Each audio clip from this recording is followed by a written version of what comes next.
थाद'नाय गैयै जुब जुब अखा हानायनि जाहोनाव गंसे दालाङा बायनानै हान्था मेलानि थाखाय गोबां जेंना सोमजिदों।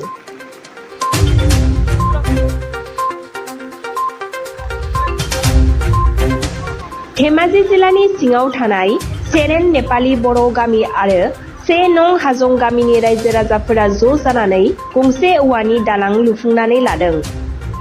गामिनि रायजो राजाया फोरमायनाय बादिब्ला गामि गंनैनि गेजेराव थांलाय फैलाय गंसे दालांखौ दिनैसिम बिजेपि सरकारा नायफिनाखै होननानै फोरमायदों। बेनिखायनो गोबां अखा हानायनि जाउनाव दैबानाजों लोमजानानै रायजो राजाफोरा गोबां जेंनाजों भुगिनो गोनां जादों होननानैबो फोरमायदों।